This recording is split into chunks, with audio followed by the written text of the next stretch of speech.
விட்டல விட்டல விட்டல பாண்டுரங்கா விட்டல விட்டல விட்டல பாண்டுரங்கா விட்டல விட்டல விட்டல பாண்டுரங்கா விட்டல விட்டல விட்டல பாண்டுரங்கா. பிராமணன் மகாபரிவாளுடைய சிடி ஒன்று இருக்கு, ரொம்ப முன்ன பிரிவா சொன்னதை போட்டிருக்கா ஒரு சிடி, ஆடியோ சிடி. அதில் அருமையாக ஒரு விஷயம் சொல்கிறார். பிராமணனை மாத்திரம் ஊரை விட்டு ஓடு ஓடுன்னு எல்லாரும் விரட்டுறானோ. அப்போ பிரிவா சொன்ன நேரத்தில் விரட்டின காலம் இந்த தெய்வம் நாஸ்திக கட்சிகள்லாம் பிரச்சாரம் பண்ணி பூணலாக இருக்கிறது, குடுமையாக இருக்கிறது. அது மாதிரிலாம் இன்னைக்கு எவ்வளவு முன்னேறி இருக்கு, எவ்வளவு லோகம் எவ்வளவு மாறி இருக்கு, தர்மங்கள் எவ்வளவு தழைச்சிருக்குன்னு இன்னைக்கு தான் பார்க்கணும். முன்ன இருந்தா மாதிரி இல்லை. இப்ப துணிச்சலா பண்ணினவெல்லாம் கூட இப்ப பயப்படுறான், செவத்துல எழுதுறதே குறைஞ்சு போச்சு. அதெல்லாம் இல்லை. இப்ப பிரிவா எங்க தாத்தாலாம் பிரவச்சனம் பண்ணின காலம் பயங்கர எதிர்ப்புல பண்ணின காரணம். இன்னைக்கு பிரவச்சனம் பண்றவாளுக்கு எந்த சிரமமும் இல்லை, எந்த எதிர்ப்பும் கிடையாது.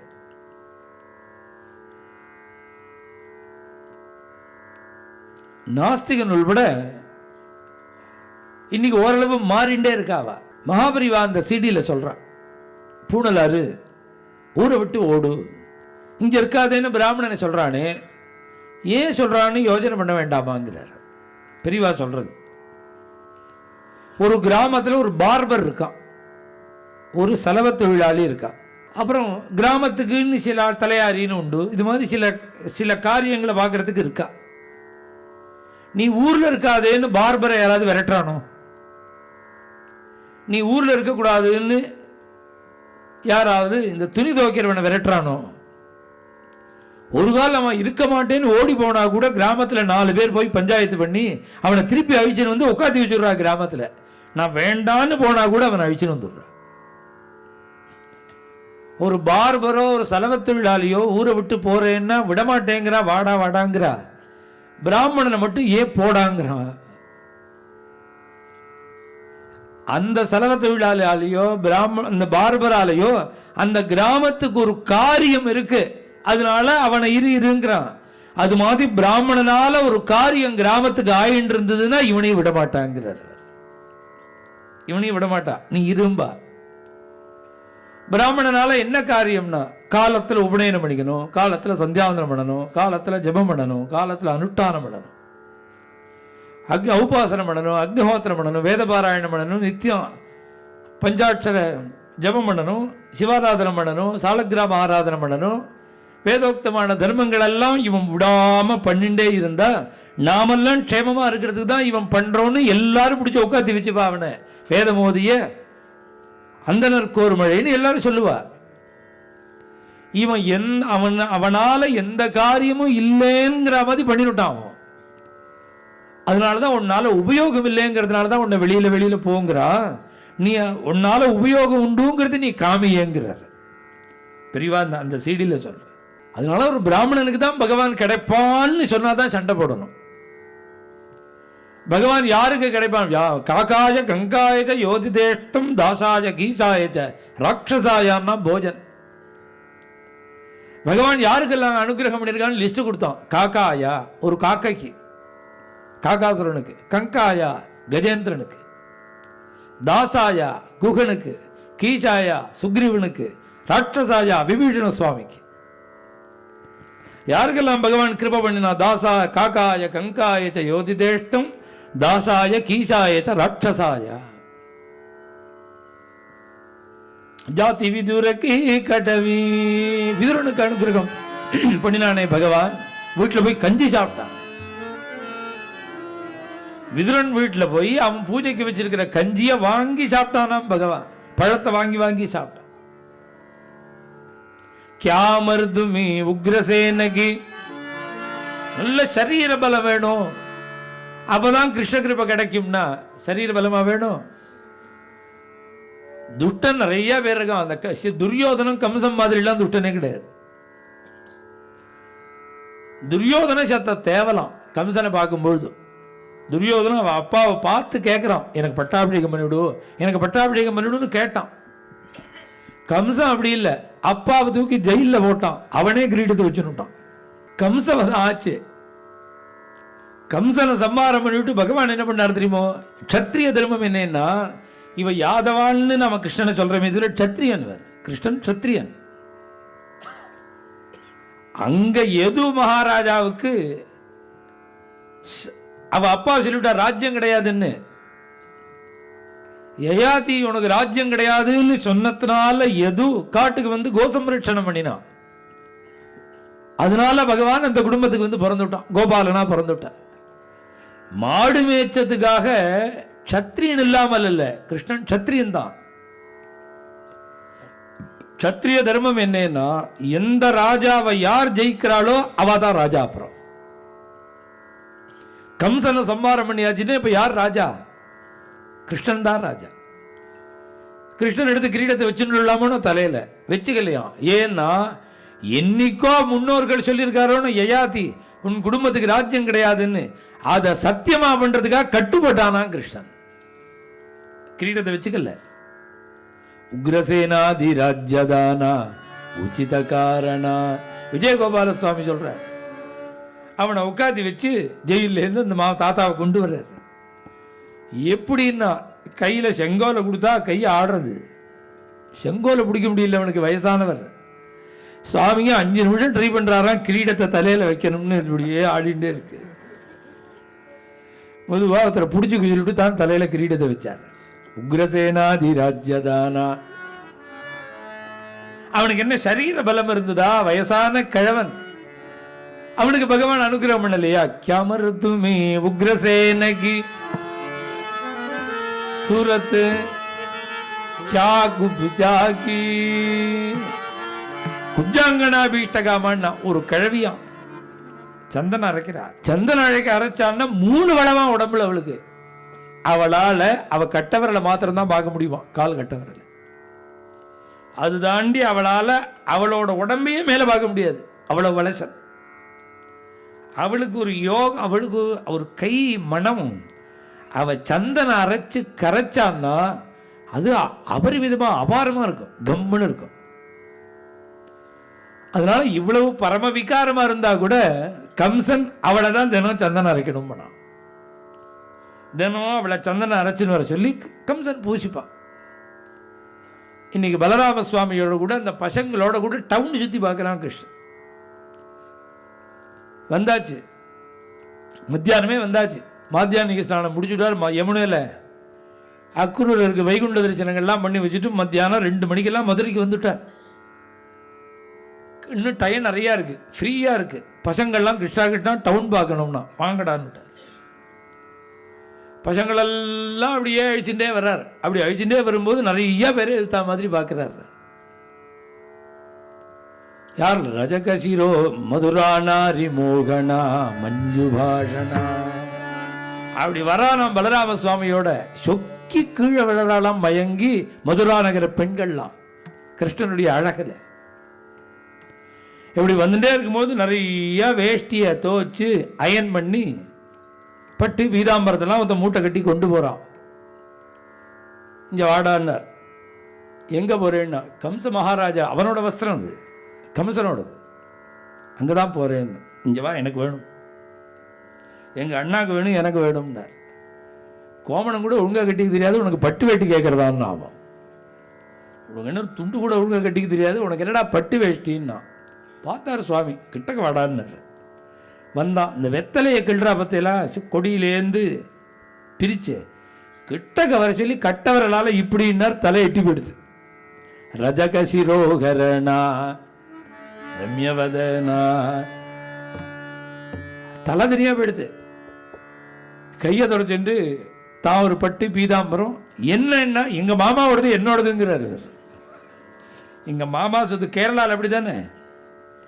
கேரளாவில் பிள்ளைக்கு ராஜ்யம் இல்லை, மருமானுக்கு தான் ராஜ்யம். அந்த தர்மத்தை சொல்றார் சுவாமி கிருஷ்ணன். எங்க மாமா சொத்து எனக்கு தாண்டா, குடுறா பீதாம்பரத்தை. தரமாட்டேன்னா தலை போச்சு, வேஷ்டி எல்லாம் வாங்கிட்டார், பட்டெல்லாம் கட்டினார். நீ சட்டம் இல்லை, வெறும் உடம்பா இருக்கு. அடுத்த ஒரு மூட்டையை கட்டின்னு வந்தான். வாயக்க வரப்பிரதானா. அவன் சட்டைக்கிட்டையெல்லாம் அழகா ஜோரா தைச்சு அயன் பண்ணி கொண்டு வந்திருக்கான். அவனை பார்த்தார் பாருங்க, ஓடி வந்து நீட்டி விட்டான். ஏன்னா இப்போ தலை போனதை பார்த்துட்டான் அவன். இப்போ தானே தலை போச்சு. நடுங்கிட்டே வந்து நீட்டினான். அவர் சட்டை போட்டுட்டார், அவன் அண்ணாக்கு போட்டார், பசங்களுக்கெல்லாம் போட்டார். அந்த பசங்களுக்கு பட்டன் முன்னாடி போட்டுக்கிறதா பின்னாடி போட்டுக்கிறதான்னு கூட தெரியாது. அந்த பசங்களுக்கு எல்லாருக்கும் இப்போ கம்சன் சட்டை, கம்சன் பீதாம்பரம்.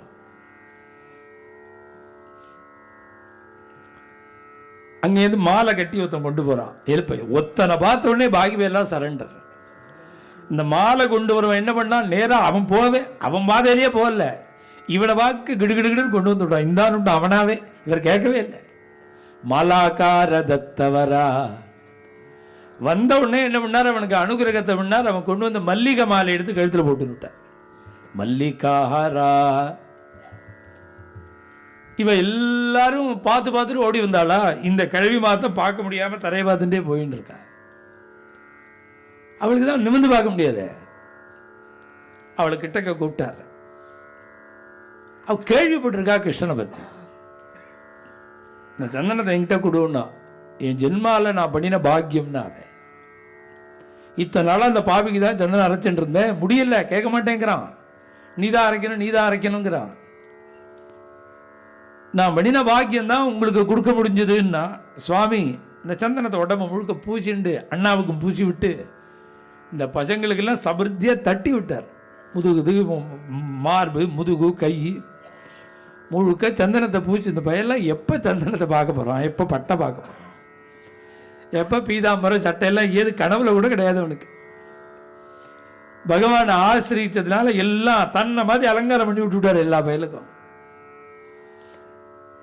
அப்படி சந்தனத்தை பிரேமையோடு கொடுத்தாலும் அவ பகவானுக்கு கிருபை பண்ணணும்னு தோணி எடுத்து கிட்டக வான்னா.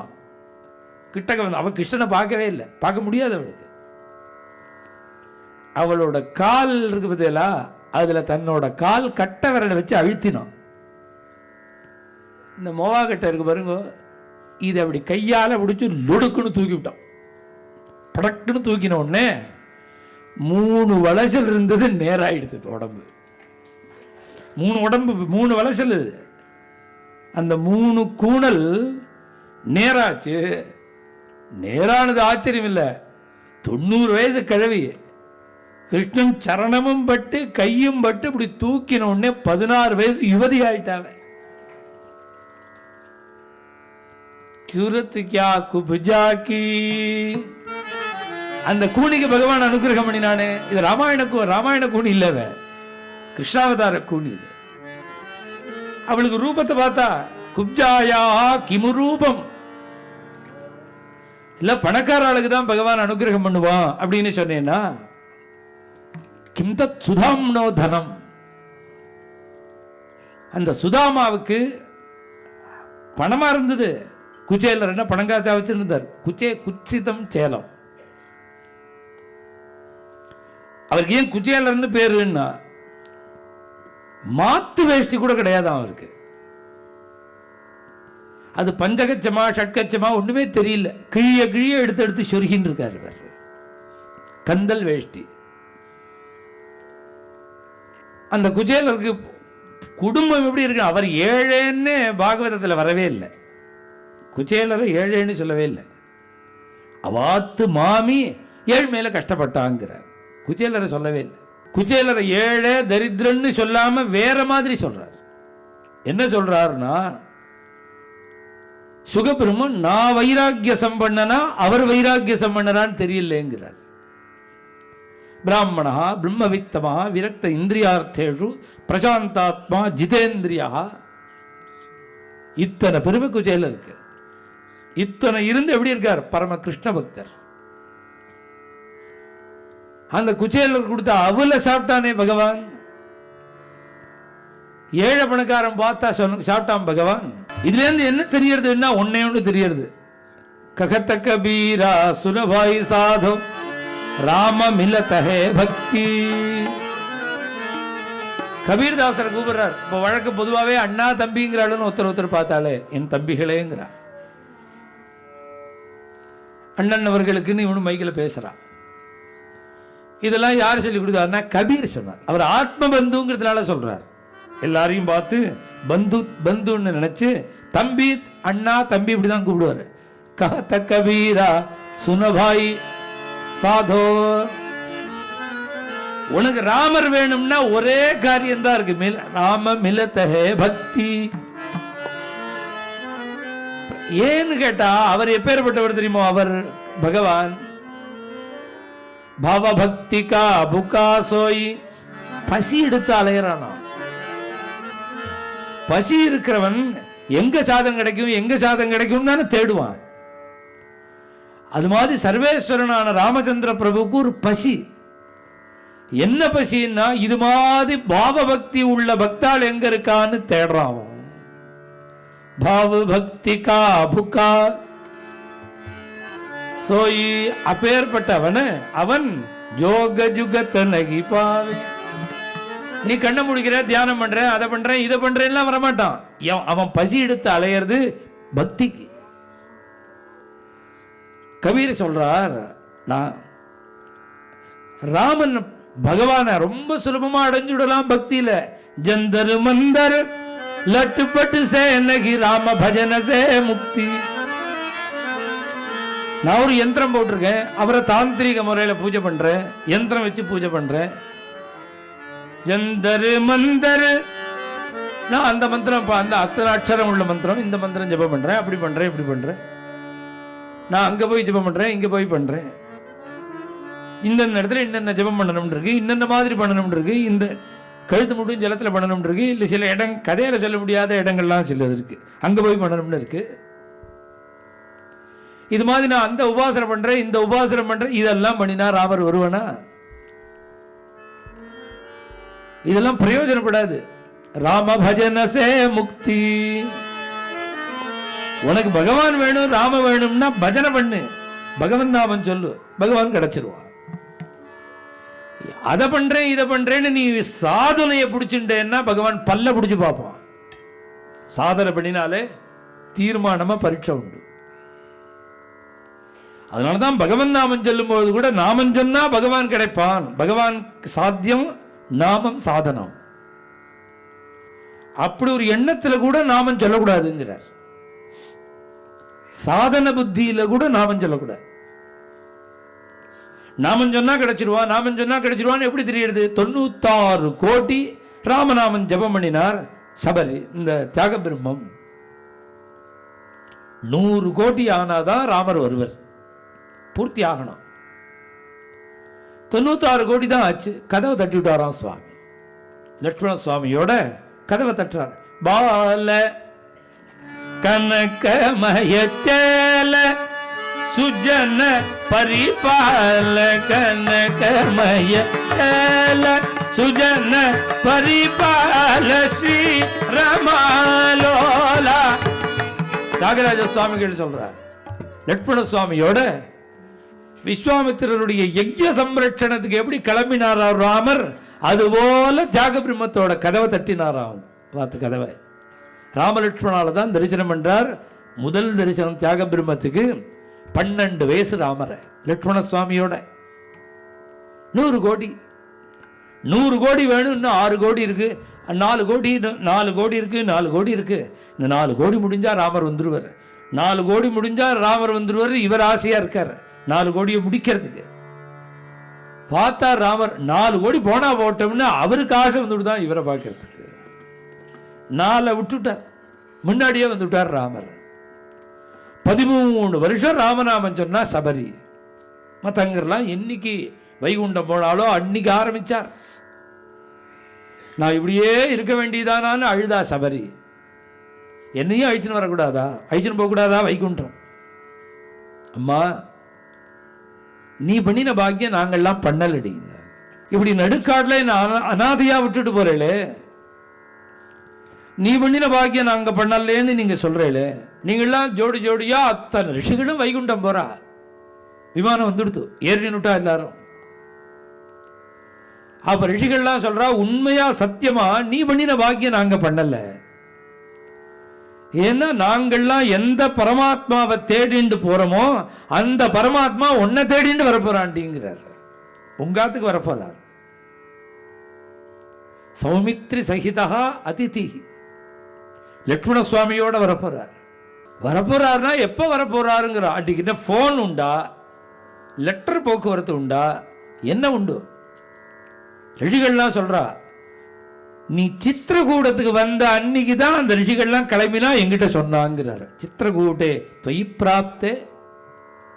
13 வருஷம் முன்னாடி சித்திரகூடம் வந்திருக்கார் ராமர்.